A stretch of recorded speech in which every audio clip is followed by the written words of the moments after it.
Yeah. You guys are giving like make former Utah players go back to Utah. This is Yeah, incredible. actually. I would love I'm just trying to think of they just need more defining players in the attack that's Yeah. not just Ali Sentinor. Yes. They need a They need different type yeah. of They caliber need players. stars. They need stars. They have too many role players. Let's talk team needs. Let's talk this offseason because of all the trades and transfers that we just went through, one team wasn't listed at all in any of these, Utah Royals. This is a club that has a lot that they need to bulk up on. They were an expansion side last year. They finished 11th place in 2024, just 25 points, 7 wins, 4 draws, 15 losses, a goal differential of -18. And the change that happened mid-season for Utah was crucial for them. They started with the #1 draft pick in forward Ali Sentinor, who was nominated for a 2024 Young Player of the Year and absolutely led this Utah side. In the middle of the summer, though, they picked up big signings, including Japanese international Mina Tanaka, Canadian international Chloe Lacasse, Spaniard Claudia Zornoza. All of them came in and made an immediate impact. Plus, head coaching changes happened in the middle of the season. Jimmy Coonrotz was named the interim in about June, and he absolutely turned the season around. He's now named their head coach for next year. And since Coonrotz took over in June, and the final 11 games for the Royals last year, they finished with 5 wins, 2 draws, and just 4 losses. Things got so much better. Darian, when you think about Jimmy Coonrotz and what he can potentially do with a full offseason, a full preseason, and a full year under his belt, how dangerous could this Utah Royals team be? Extremely dangerous. I expect the Royals to come in and be the fittest team in the NWSL this next year. Because they're still a young team, what you're going to rely on is defensively, how you recover, how you can suffocate teams, because the style of play is gonna take time. It's gonna take time to build. It's gonna take time to build that chemistry, and I expect them to also make some more signings. That team needs a bit more depth. I love that they traded for Alex Loera. I think that's huge. I'm sad we never got to see her play with Bay, but I like this for her. I think she can also come in and lead this team in the midfield. She can also be a bruiser. She can supply balls to the forwards, which I think they were lacking a little bit. They got more of it at the end of the season, but there just needs to be more depth, more competition in this team. And I mean, if I'm Jimmy Coonrotz, I'm looking at Kristen Hamilton. Yeah. Get you a goal scorer. Get you somebody that you don't have to just rely on Ali Sentinor to lead the team on the attacking line. And also, that's somebody that she can build off of. I think if you bring Kristen Hamilton too, you can also bring Elizabeth Ball.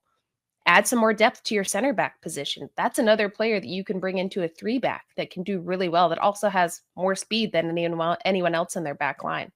I think they have a lot of flexibility. I think they can add a lot of big names, a lot of weapons to their team.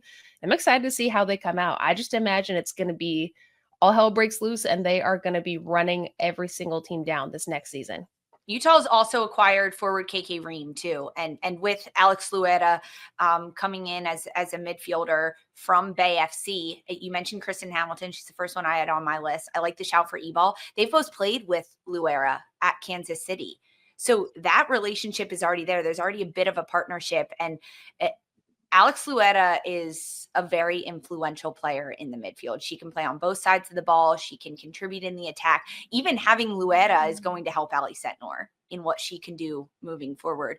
Sandra, when you think about Utah, what is the next evolution for them? What is the next step, right? As an expansion side, they didn't have the season that they wanted, but they didn't finish last. So like it could always be worse. But what's next for Utah? Where do they need to go? No, they finished the 11th, right? And this was themselves digging themselves out of a much lower hole than they had to even end the season with. We're talking a near last place finish where they were for the first half of the season, and then they found themselves kind of inching closer and closer to that AC playoff line.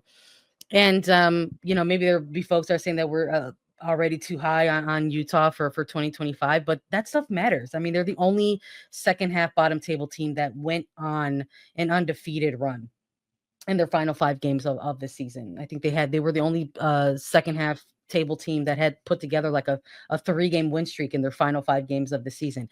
And that stuff matters. The momentum matters. It's why Conrads was given the promotion. They removed the interim tag. They said, okay, things are working here. Let's keep it going. And they have to make more moves. I like the signing of Loera. I think it actually raised more question marks for Bay FC than it does for Utah. I mean, this was a player that they wanted to build their team around. And then now they traded this player for, what was it, 25K ultimately, after they kind of gave up, I think it was 175K to Kansas City Current. So I think it's more question marks for Bay FC than Utah. I think it's a win for them, but this is also a player that's coming off of an injury. She's working her way back.